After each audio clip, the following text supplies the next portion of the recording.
I saw the hazards first.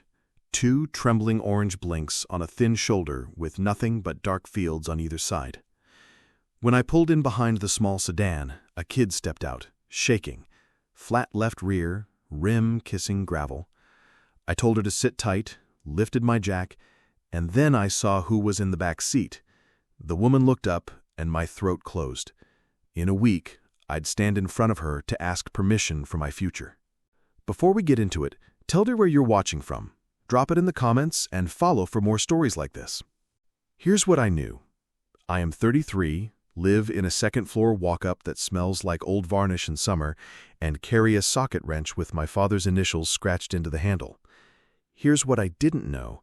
The exact moment a quiet road could decide whether the rest of my life opened or closed. I'm not a flashy kind of man. I work with my hands, always have. My mother says I came out reaching for a screwdriver. My father taught me to respect weight, how a jack should sit, what a bolt feels like when it's tight enough, the way metal is honest if you listen. He died when I was 25, and the wrench with his initials, J.D., the J almost gouged through from the pressure he used, came to me in a coffee tin with spare washers and a faded note. Fix the small thing you can reach. It sat on my dresser for a long time, like a challenge. Fix what? Bills? The shakes that run through you when a rent increase lands? The way a man's chest tightens at the end of a month when there's less left than the list says there should be? I've worked every version of an honest shift. Warehouse, delivery, building maintenance, a stint changing oil at a garage that smelled like coffee and old promises. Lately, I've had two jobs that almost meet in the middle. Mornings at a hardware store that sells patience in boxes, nights on a contract crew patching parking lots when the moon and the schedule allow. Between them, I can see a life I can almost hold, and this is what it looks like. A mobile roadside service that is just me, a compressor, plugs, seals, cones, and a small van that doesn't groan when you ask too much. I don't dream about owning a fleet. I dream about being the person people call when a small emergency bloats into fear.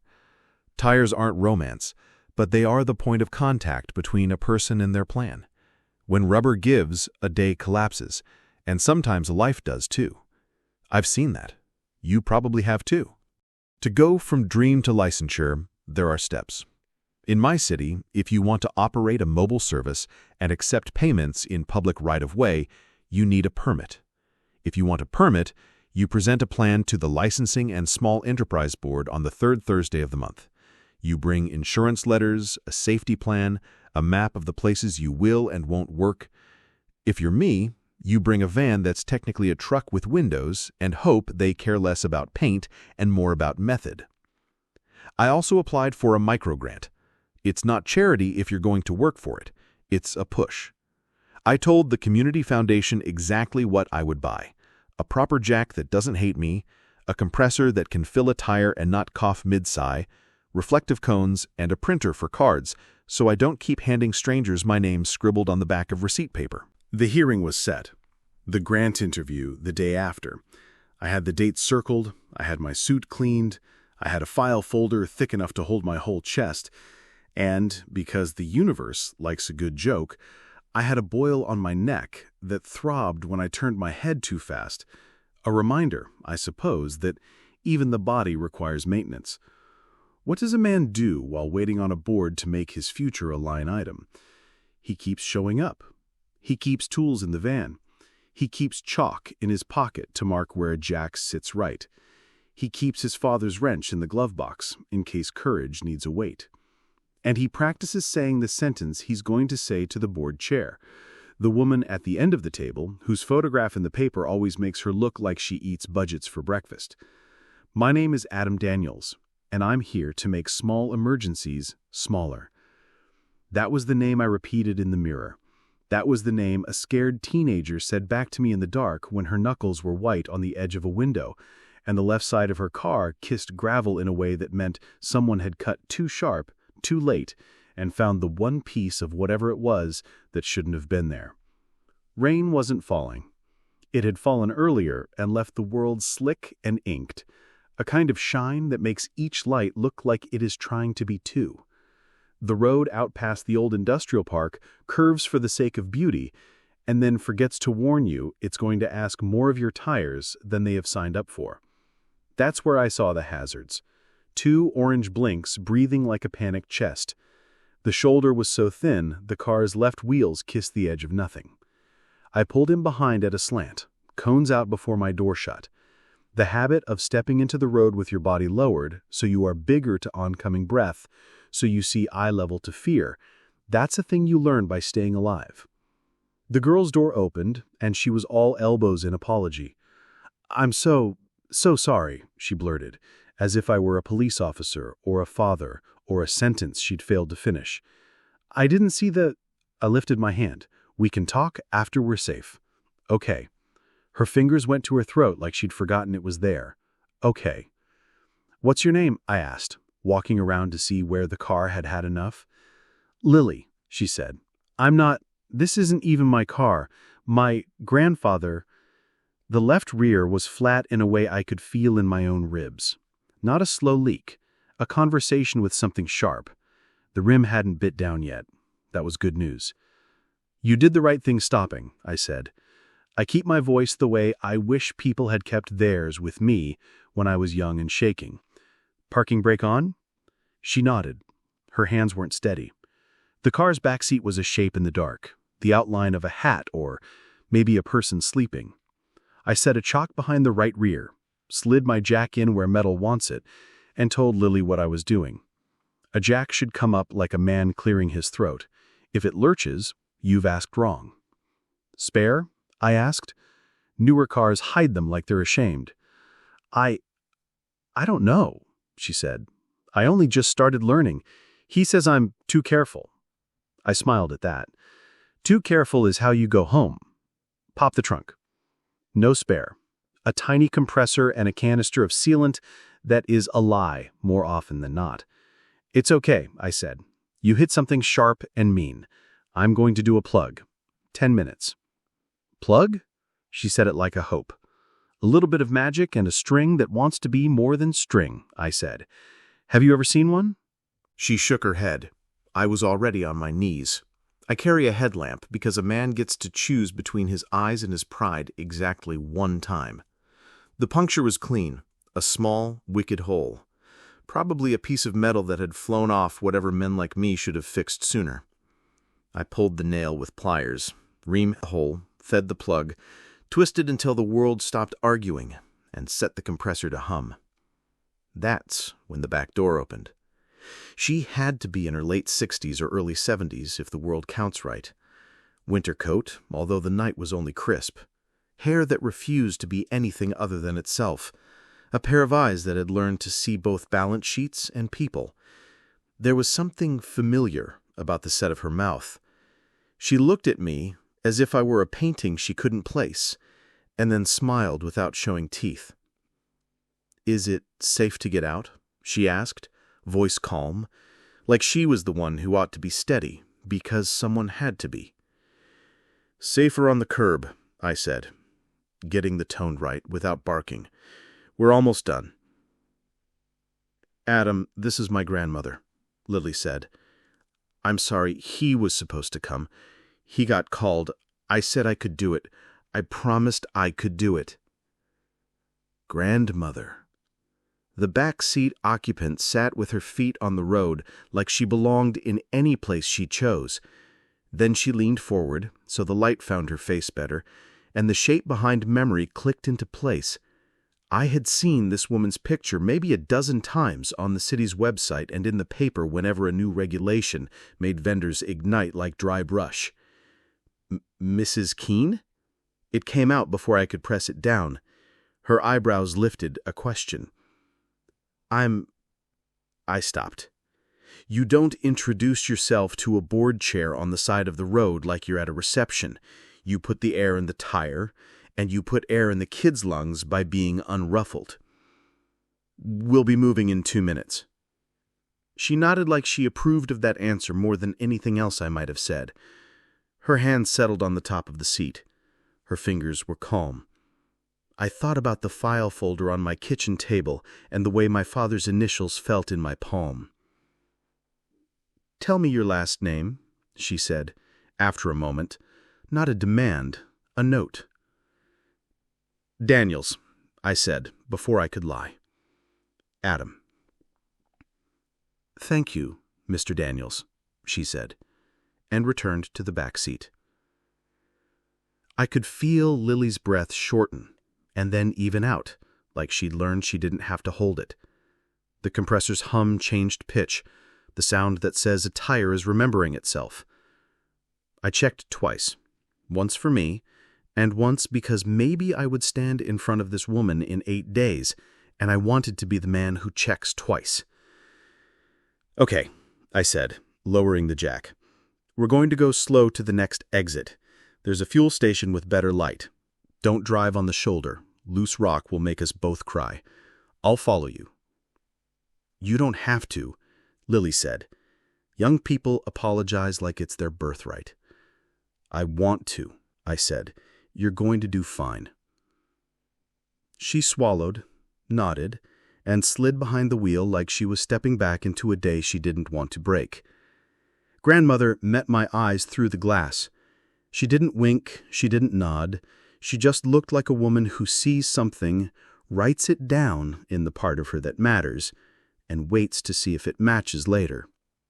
At the station, I checked pressure, tightened the lug nuts for good measure, because a man can't resist that extra hand on the world, and gave Lily a card with my number written on the back in red electrical tape, because the pen I had in my pocket was a pencil's idea of a joke. The card was a piece of receipt paper, folded over, my name, and the words "Roadside Service, testing my luck." "How much?" Lily asked, digging for a purse that was a tangle of receipt ghosts and pens that had died honorable deaths. "No charge," I said. This is the kind of answer you know will make you explain yourself to your own stomach later. Sleep good. Mrs. Keene had paid me the only thing in her pocket, attention. She put her hand on Lily's shoulder. "Thank you again," she said. "Get home safe." "It was good to meet you," I said, and meant every word, both for the girl and for the woman who had made the room at City Hall feel like a moon I needed permission to walk on.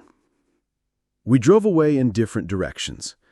I carried home the smell of rubber and a feeling in my chest like an instrument that had been tuned slightly better than it was before. At my kitchen table, I put my father's wrench on my file folder and wrote one sentence on the back of the receipt paper I was trying to pretend was a business card. "Fix the small thing you can reach." Then I slept and dreamed about a room with humming lights and a long table, and how sometimes a person doesn't have to say anything at all to tell you exactly what they're made of. There is a way fluorescent lights do a number on a man's nerves that I don't think is entirely accidental.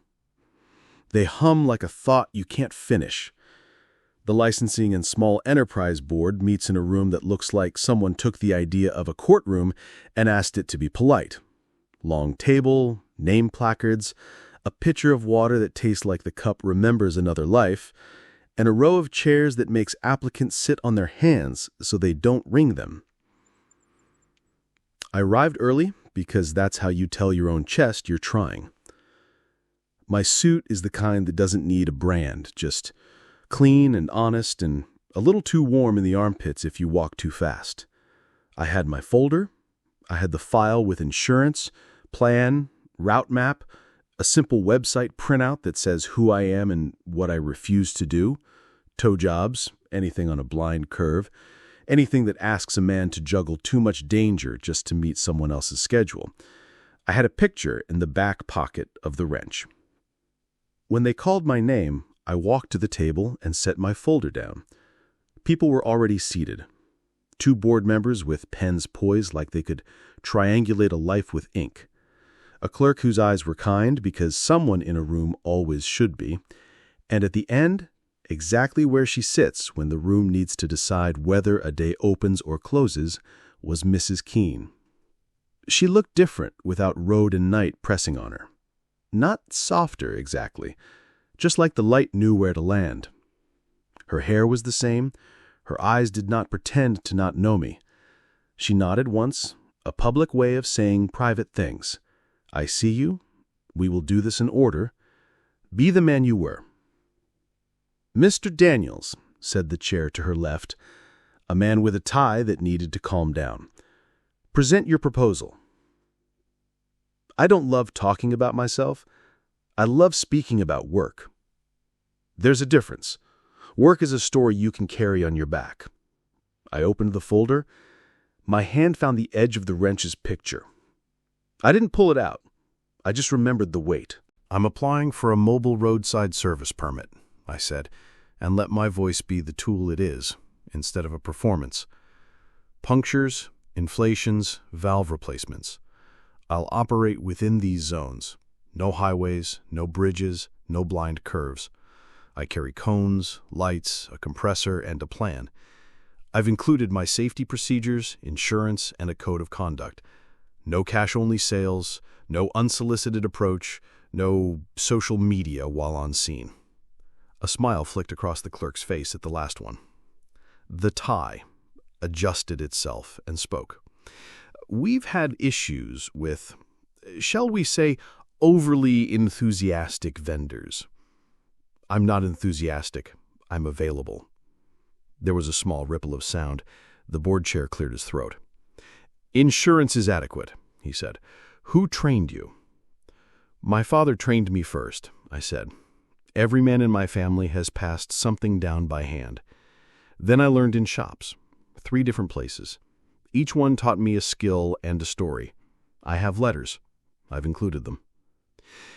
And if the person calling you is a teenager, someone asked from the back row, I hadn't noticed until my body went a little icy. Representatives from the grant program, sitting quietly like shadows that remember budgets. I talk to them like adults who haven't had enough practice, I said. I tell them what I'm doing and why. I make them safe first and informed second. Scared people want to be told that the world is going to be ordinary again. My job is to make that true. There's a rhythm to these rooms. You can feel when interest leans. You can sense the way a question is meant to pull you to your feet and check if you can steady yourself without putting your hand on the table.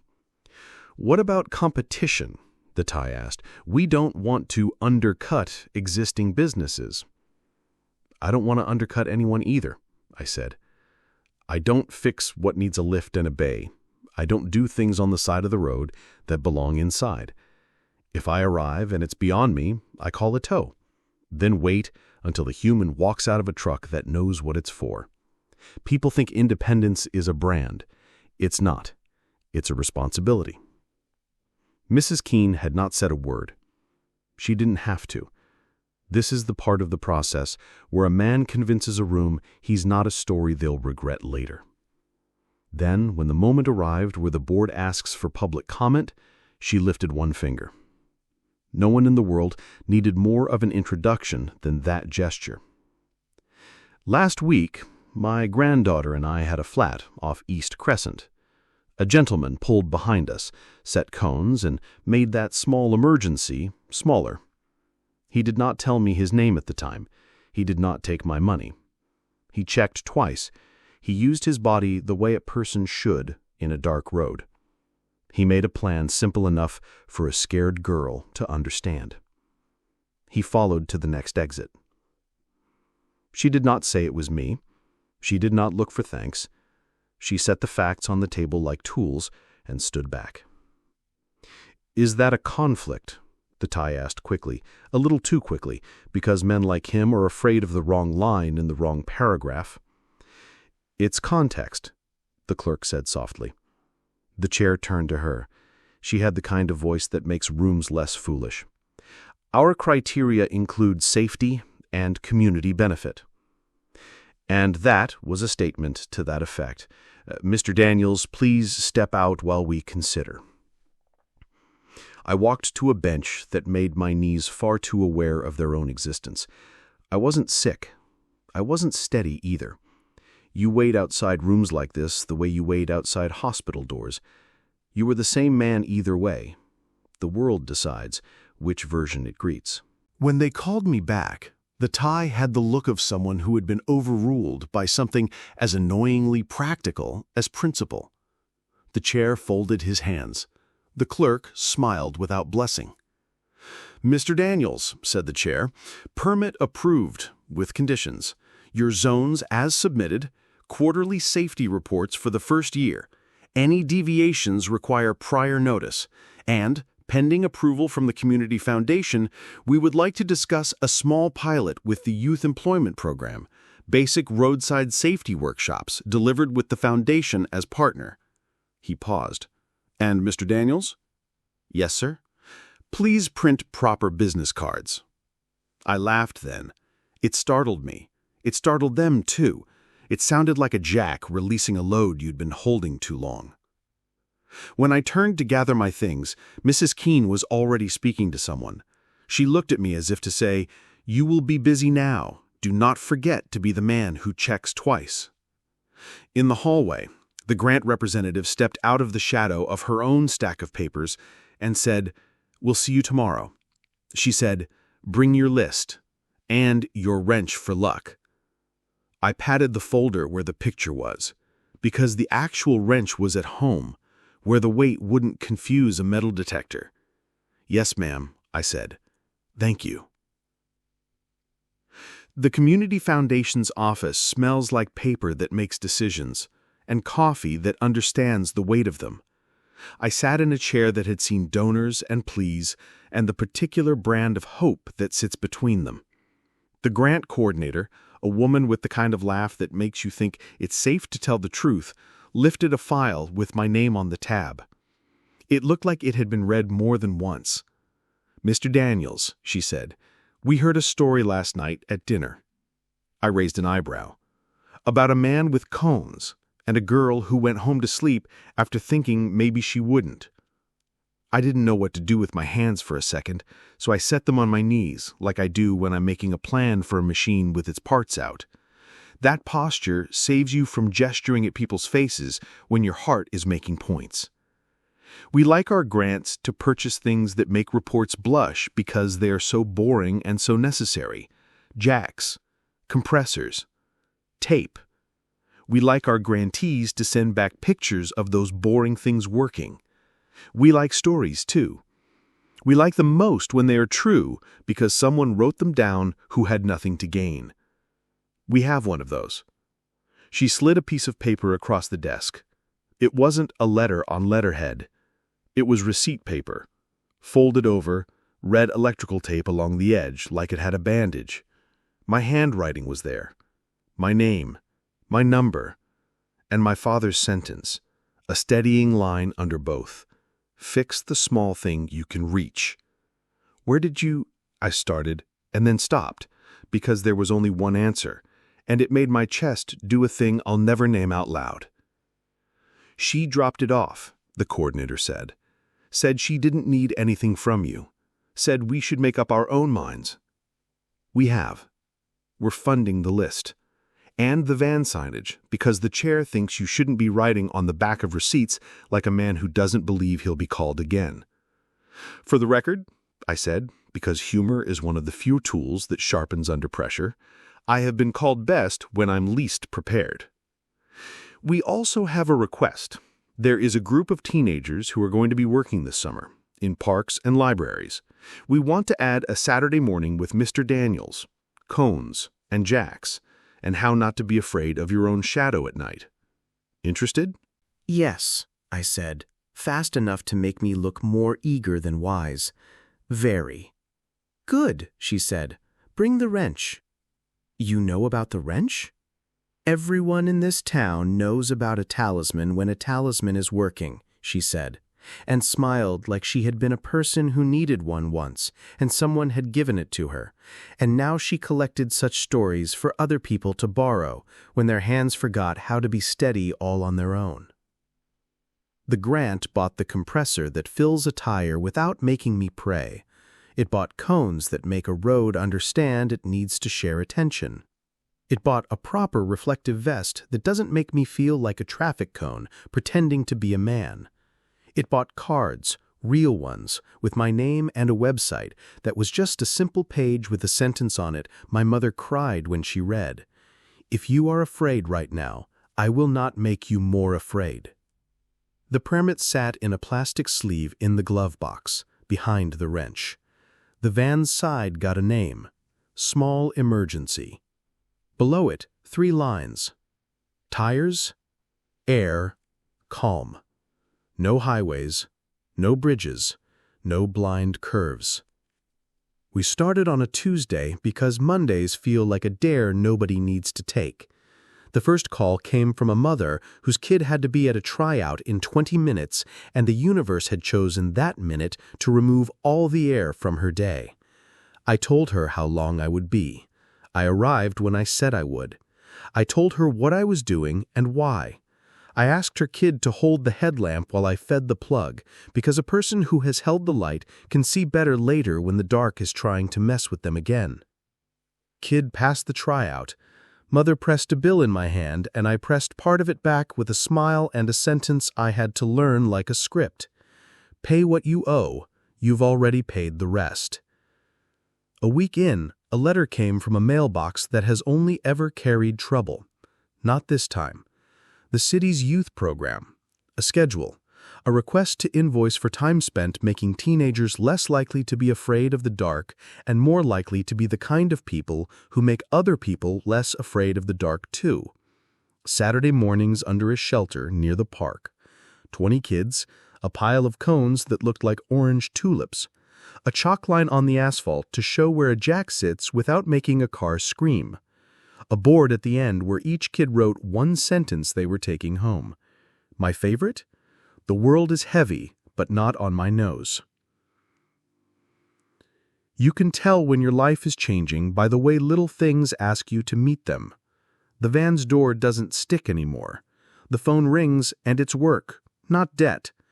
Men who used to nod and look past me now stop and ask if I have an opening for their cousin. A tire that goes flat at 8 in the evening no longer feels like an act of God. It feels like my job. And then there are the big things that make men lean on their counters and not tell anyone they are smiling at nothing.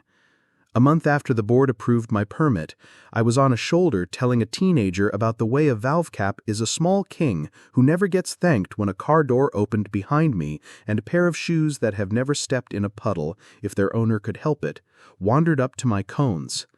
"Mr. Daniels," said Mrs. Keene, like a person who expects to be listened to because she always is, "use your Saturday morning voice, please. We're being joined." A cameraman and a woman with a microphone who would have made me run if not for the fact that I was holding a jack and dignity followed her. She kept walking until she reached my cones, and then she adjusted one because she is that kind of person. "We're launching a small change with a long shadow," she said to the camera, after introducing me as if I were someone anyone would care about on a small screen. "The board will be piloting an addendum to our vendor permitting process, the small emergency waiver. If a permitted vendor is late to a call because they stopped to assist in a verified roadside distress within the city's limits, the lateness will be recorded but not penalized. Courtesy is not a business failure. It is good policy." She looked at me. "Do you think you'll ever use that, Mr. Daniels?" "I hope I don't have to," I said. "I also hope I do." She smiled like I had answered a question she didn't know she was asking. "Fix the small thing you can reach," she said to the camera. "We're going to help people who do that keep doing that."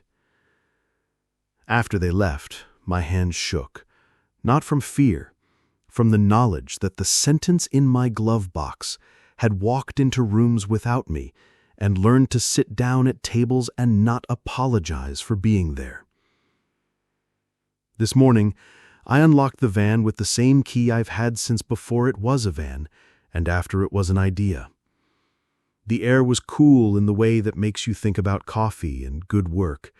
I had 3 calls scheduled and a class in the park at 10. In the glove box, the permit sat behind the wrench. The electrical tape I used to bandage cards was in a neat roll, because my mother came by 2 weeks ago and told me a business thrives on small things being where they belong.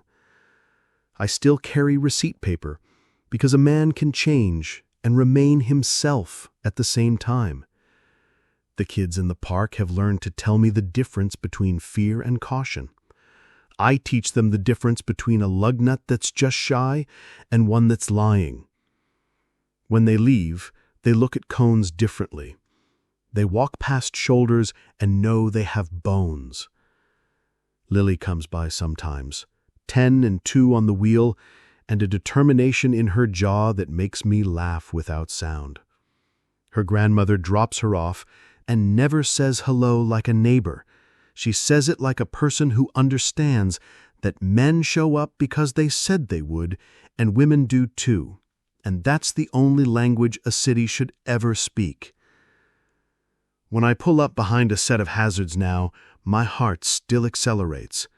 Not because I'm afraid, because I'm about to do the thing I promised myself I would do.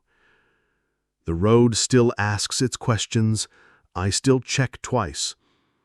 The receipt paper in my pocket still has a sentence on it that has carried me through rooms with humming lights and a bench outside where the breath won't slow. It's not glamorous. It shouldn't be. It's a living.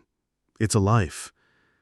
Sometimes, at red lights, I hold the wrench in my palm and feel my father's initials with my thumb.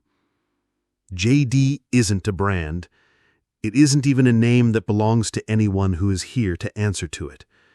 It's a weight. It's a reminder. It's the permission to be a man who crouches on a shoulder and talks to a scared kid like the world is ordinary, and that's what makes it so. I didn't plan to stop that night.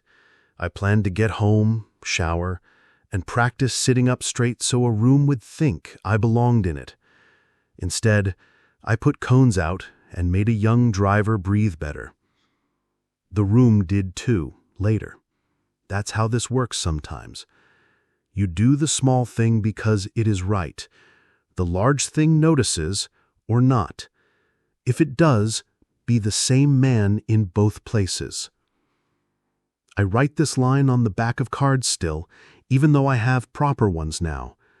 I hand it to people who ask me why I stopped, why I took less than I could have charged, why my cones are so clean.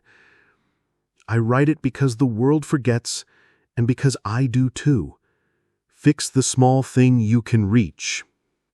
If this story spoke to you, if it reminded you of a time someone made your small emergency smaller, tell me where you're watching from and what happened. Share it in the comments, and follow for more stories like this about how ordinary days open when someone chooses to be useful. I'll be on the shoulder if you need me. Tones out, jack steady, calm on purpose.